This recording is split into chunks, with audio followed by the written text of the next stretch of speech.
মাটির চুলায় মাটির সাজে ফুলকো ফুলকো চিতই পিঠা বানানোর কিছু টিপস আজকে আপনাদের সাথে শেয়ার করব। আসসালামু আলাইকুম। আমার আজকের টিপসগুলো ফলো করে বাড়িতে এভাবে ফুলকো ফুলকো চিতই পিঠা সকলেই বানিয়ে নিতে পারেন। শুধুমাত্র চালের গুঁড়ি দিয়ে যে এত সুন্দর পিঠা বানানো যায় সেটা না বানালে বিশ্বাস করতে পারবেন না। শুধুমাত্র আতপ চাল দিয়ে কিন্তু এরকম পিঠা আপনিও বানিয়ে নিতে পারেন। আমি এখানে গন্ধ কস্তুরি চাল নামে একটি আতপ চাল পাওয়া যায়, সেটি ব্যবহার করছি। আপনারা যে কোনো আতপ চাল নিয়ে নিতে পারেন। আমি এখানে প্রায় 2 কেজির মতো গোলা বানিয়ে নিব। দিয়ে দিব স্বাদ মতো লবণ।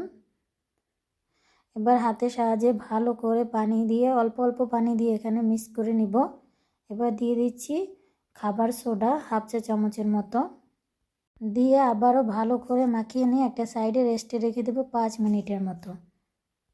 5 মিনিট পর আমি পিঠা বানিয়ে আপনাদেরকে দেখিয়ে দিচ্ছি।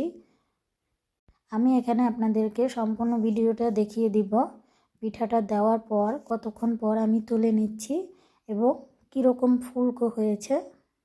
ভিতরটাও কিন্তু খেতে বেশ মজা ছিল, কোনো প্রকার কাঁচা ভাব ছিল না। দেখুন কতটা সুন্দর হয়ে ফুলে উঠেছে। আমি তুলে নিচ্ছি। তৈরি হয়ে গেল আমাদের চিতই পিঠা। কেমন লেগেছে সবার অবশ্যই কমেন্ট করবেন। সবাই ভালো থাকবেন।